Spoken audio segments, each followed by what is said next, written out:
Lição número 72. Guardar mágoas é um ataque ao plano de Deus para a salvação. Embora tenhamos reconhecido que o plano do ego para a salvação é o oposto do plano de Deus, ainda não enfatizamos que ele é um ataque ativo ao seu plano e uma tentativa deliberada para destruí-lo. No ataque, os atributos que são de fato associados ao ego são conferidos a Deus, enquanto o ego parece tomar para si os atributos de Deus. O desejo fundamental do ego é o de tomar o lugar de Deus. De fato, o ego é a encarnação física desse desejo, pois é esse desejo que parece cercar a mente com um corpo, mantendo-a separada e sozinha, incapaz de alcançar outras mentes a não ser através do corpo que foi feito para aprisioná-la. Limitar a comunicação não pode ser a melhor maneira de expandi-la. No entanto, é nisso que o ego quer que acredites. Embora a tentativa de conservar as limitações que um corpo imporia seja óbvia aqui, a razão pela qual guardar mágoas representa um ataque ao plano de Deus para a salvação talvez não seja tão evidente. Mas consideremos os tipos de coisas das quais tendes a guardar mágoas. Não estão sempre associados a algo que um corpo faz? Uma pessoa diz alguma coisa que não gostas, faz algo que te desagrada, ela trai no seu comportamento os seus pensamentos hostis. Aqui não estás lidando com o que a pessoa é. Pelo contrário, estás preocupado exclusivamente com o que ela faz em um corpo. Estás fazendo mais do que deixar de ajudá-la a libertar-se das limitações do corpo. Tu estás ativamente tentando prendê-la a ele por confundi-lo com ela e por julgá-los como um só. Nisso, Deus é atacado, pois se o seu filho é apenas um corpo, assim ele também tem que ser. Um criador totalmente diferente da sua criação é inconcebível. Se Deus é um corpo, o que teria que ser o seu plano para a salvação? O que poderia ser senão a morte? Ao tentar apresentar-se como autor da vida e não da morte, ele está sendo um mentiroso e um impostor, cheio de falsas promessas, oferecendo ilusões em lugar da verdade. A realidade aparente do corpo faz com que essa perspectiva de Deus seja bastante convincente. De fato, se o corpo fosse real, seria realmente difícil escapar dessa conclusão. E toda mágoa que guardas insiste que o corpo é real. Ignora inteiramente o que é o teu irmão. Reforça a tua crença de que ele é um corpo e o condena por isso. E afirma que a salvação tem que ser a morte, projetando esse ataque contra Deus e tornando-o responsável por isso. A essa arena cuidadosamente preparada, onde animais raivosos buscam a sua presa e a misericórdia não pode entrar, o ego vem para salvar-te. Deus te fez corpo. Muito bem, aceitemos isso e fiquemos contentes. Enquanto corpo, não te deixeis privar daquilo que o corpo oferece. Pega o pouco que puderes conseguir. Deus não te deu nada. O corpo é o teu único salvador. Ele é a morte de Deus e a tua salvação. Essa é a crença universal do mundo que vês. Alguns odeiam o corpo e tentam feri-lo e humilhá-lo. Outros amam o corpo e tentam glorificá-lo e exaltá-lo. Mas enquanto o corpo estiver no centro do teu conceito de ti mesmo, estás atacando o plano de Deus para a salvação e guardando as tuas mágoas contra ele e sua criação, para que não possas ouvir a voz da verdade e dar-lhe boas-vindas como amiga. Ao invés disso, o Salvador que escolheste toma o seu lugar. Ele é o teu amigo. Deus é o teu inimigo. Hoje tentaremos parar com esses ataques sem sentido contra a salvação. Tentaremos, ao contrário, dar-lhes boas-vindas. A tua percepção invertida, de cabeça para baixo, tem sido desastrosa para a paz da tua mente. Tens visto a ti mesmo em um corpo e a verdade fora de ti, trancada longe da tua consciência pelas limitações do corpo. Agora tentaremos ver isso de modo diferente. A luz da verdade está em nós, onde foi colocada por Deus. É o corpo que está fora de nós e que não é preocupação nossa. Estar sem um corpo é estar no nosso estado natural. Reconhecer a luz da verdade em nós é reconhecermos tais como somos. Ver o nosso ser separado do corpo é dar fim ao ataque ao plano de Deus para a salvação e, ao invés disso, aceitá-lo. E onde quer que o seu plano seja aceito, já está realizado. A nossa meta nos períodos de prática mais prolongados de hoje é a de passarmos a estar cientes de que o plano de Deus para a salvação já foi realizado em nós. Para alcançar essa meta, temos que substituir o ataque pela aceitação. Enquanto o atacarmos, não podemos compreender o que é o plano de Deus para nós. Portanto, estamos atacando o que não reconhecemos. Tentaremos agora deixar o julgamento de lado e perguntar qual é o plano de Deus para nós. Pai, o que é a salvação? Eu não sei. Dize-me para que eu possa compreender. E então esperaremos em quietude pela sua resposta. Nós temos atacado o plano de Deus para a salvação sem esperarmos para ouvir o que é. Bradamos as nossas mágoas tão alto que não escutamos a sua voz. Usamos as nossas mágoas para fecharmos os olhos e taparmos os nossos ouvidos. Agora queremos ver, ouvir e aprender. Pai, o que é a salvação? Pergunta e serás respondido. Busca e acharás. Não estamos mais perguntando ao ego o que é a salvação e onde podemos achá-la. Estamos perguntando isso à verdade. Tem certeza, então, de que a resposta será verdadeira por causa daquele a quem perguntaste.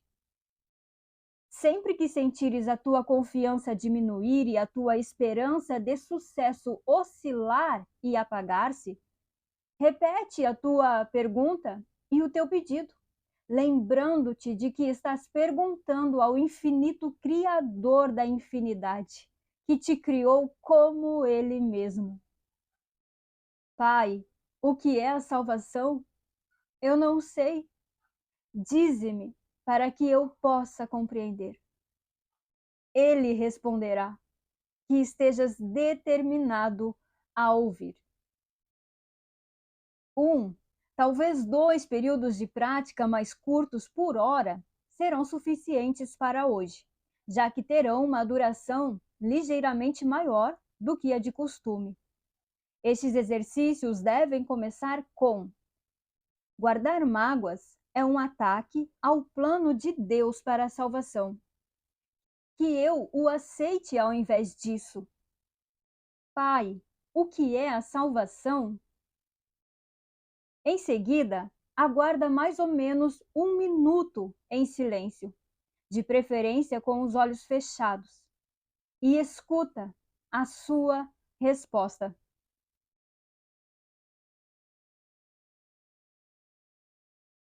Bom, a gente falou ontem que a mágoa é essa sensação de erro que temos ao olhar para a ilusão. Mágoa é quando a consciência fica olhando, fica focando em ilusões e tem a sensação de erro, de que tem algo errado, de que tem algo diferente de Deus, de que tem uma vida diferente de Deus. Lembra? Que algo precisa ser diferente, precisa ser mudado, que não está certo. Falamos ontem também que o plano do ego para a salvação é buscar, buscar, buscar e não achar. Ou seja, é querer que tudo seja diferente do que é. Aí você fica buscando melhorar a casa, fica querendo trocar de carro, ganhar um aumento, fazer mais um curso, mais uma faculdade. Tem metas e metas e metas que não acabam mais. Nunca está satisfeito. Sempre está faltando algo para ter a felicidade, para você ficar bem, para você estar feliz e ficar tranquilo. O plano do ego para a salvação não é olhar para a ilusão, para a mágoa e ver que ela é uma ilusão. Ele está o tempo todo fugindo da verdade, ele está fugindo do medo, ele está o tempo todo fugindo da solução. Por isso que ele busca, busca, busca e não acha, porque na verdade ele está fugindo da solução. E falamos que o plano de Deus para a salvação é muito simples e é o único que funciona, que é o reconhecimento de que a realidade não mudou e não pode mudar. É o reconhecimento de que somos o Filho de Deus, né? E estamos em Deus. E que Deus e que a realidade e a verdade, ela não se mistura com a ilusão. Então, salvação é reconhecer que o meu ser é eterno, é imutável, é perfeito. Salvação é reconhecer, é ter esse discernimento, na verdade, entre a realidade e a ilusão. A realidade é e a ilusão não é. Então a gente viu que o plano de salvação do ego é o oposto ao plano de Deus, né? E hoje a lição ela quer deixar ainda mais claro que ele não é só o oposto do plano de Deus, mas ele é também um ataque ativo ao plano de Deus e é uma tentativa de destruir o plano de Deus. Então, olha como isso é sério, né? Olha como isso precisa de atenção mesmo, da minha atenção aqui. O plano do ego, ele é um ataque ativo, constante, né? Ativo quer dizer constante, que está o tempo inteiro em funcionamento contra o plano de Deus. E o que é então esse ataque ativo e constante? É essa crença de que somos um corpo. Sabe esse achismo, essa certeza que você tem de que você é este corpo aí? Esse é o ataque ativo contra o plano de salvação de Deus. É isso. É a consciência estar focada na imagem, ao invés do abstrato. É a consciência estar focada em uma forma, em algo específico, limitado, ao invés da totalidade. Isso é o ataque. Isto é, toda a vez que você se vê, que você se reconhece como um corpo e não como o Filho de Deus, não como espírito, não como o seu ser, está em ataque contra o plano de salvação de Deus. E é exatamente por causa desse ataque, dessa rejeição ao teu ser para se tornar algo limitado, que acontece a mágoa.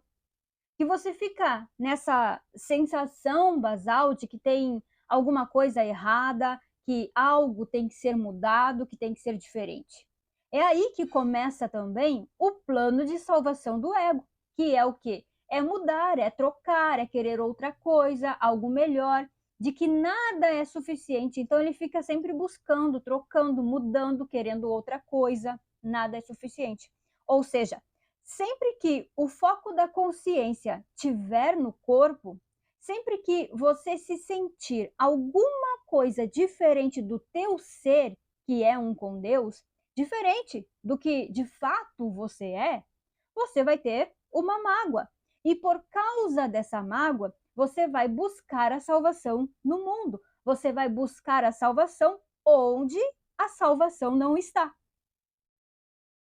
Aqui no texto diz assim, ó: no ataque, os atributos que são de fato associados ao ego são conferidos a Deus, enquanto o ego parece tomar para si os atributos de Deus.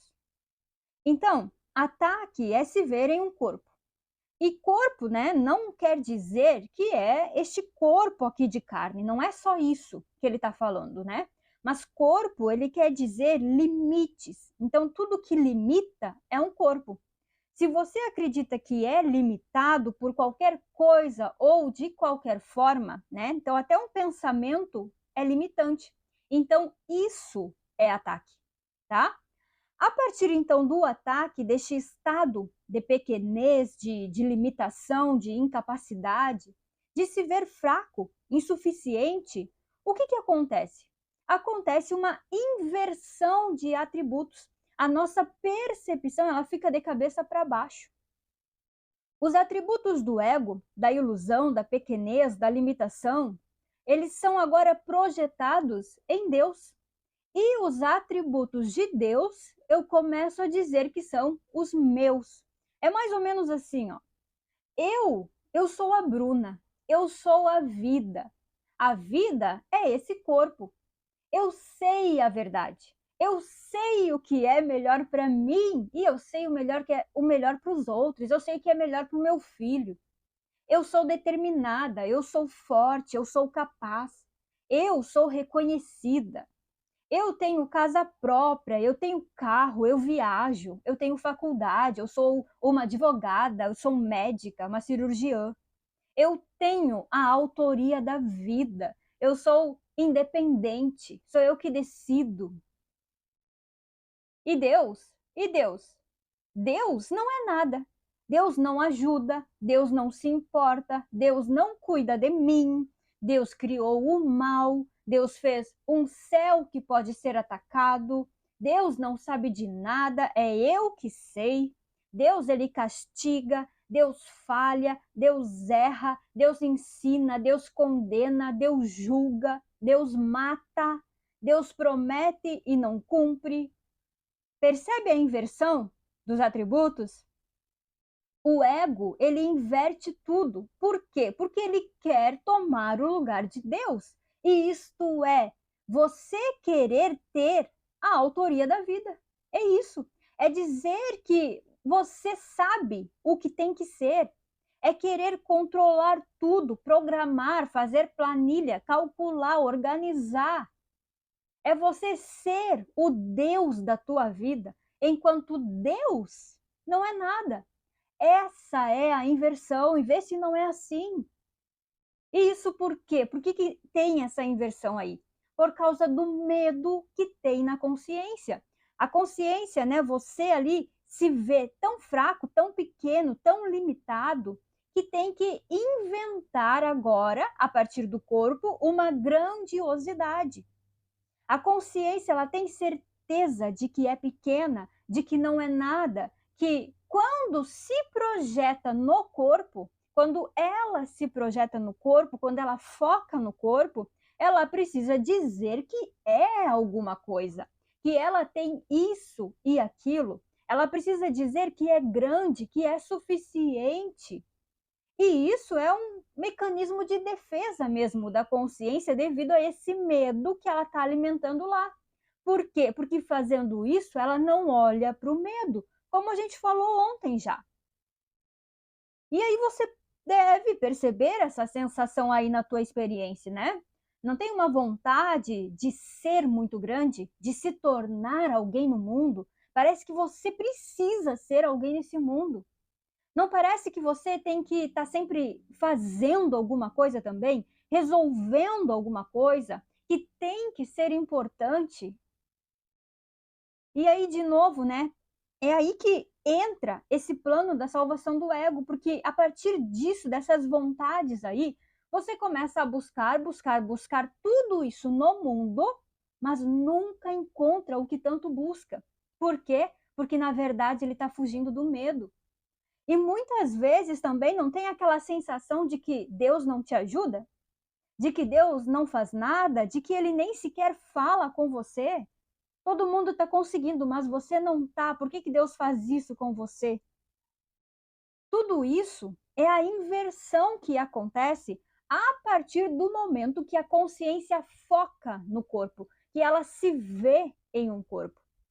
Depois disso, ela sempre vai projetar o medo que ela sente no mundo e buscar, então, no mundo essa compensação, essa grandiosidade. Para quê? Para que ela se defenda do medo que ela sente por se ver pequena, inferior, limitada. E é isso que a gente está fazendo o tempo inteiro no mundo, não é? Se é assim, se você percebe isso na tua experiência, né? E provavelmente sim, então, se estamos fazendo isso, isso é o ataque ativo contra o plano de salvação de Deus.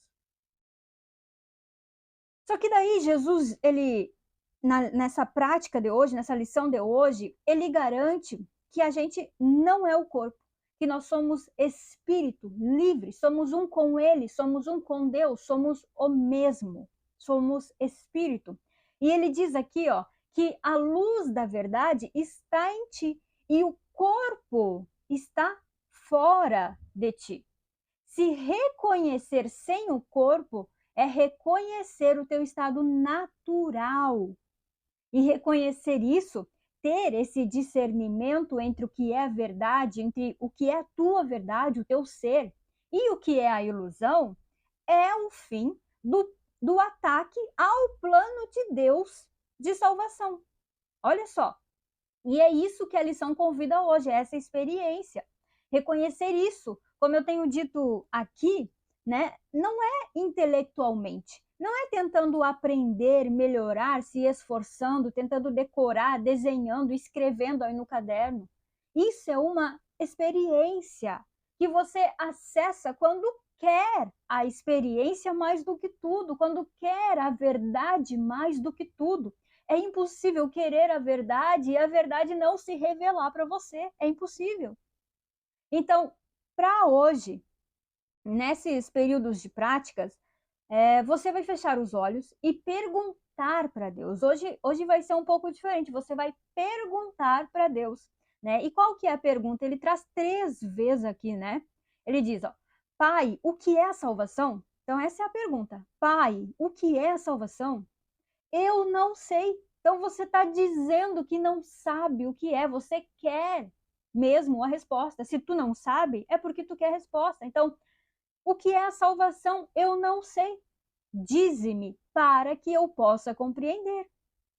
Pergunta isso e se abra para a resposta. Tenha a certeza de que você não sabe a resposta, mas que nesse momento ele vai te mostrar. E vai mesmo, tá? Eu lembro que o ano passado, quando eu fiz essa lição, eu cheguei a escrever 2 folhas ali com a resposta que eu tive, com a experiência que eu tive nessa lição. Então, realmente, se você quiser a resposta, né? E isto é, não ter uma resposta. Se você não tem uma resposta, como ele fala aqui, eu não sei, né? E se abrir para a resposta que ele vai te dar, então você vai ter a resposta. E Jesus disse aqui, né? Pergunta e serás respondido. Busca e acharás. Então, realmente, hoje, se abra e aceite a voz da verdade que vai falar aí em ti, certo?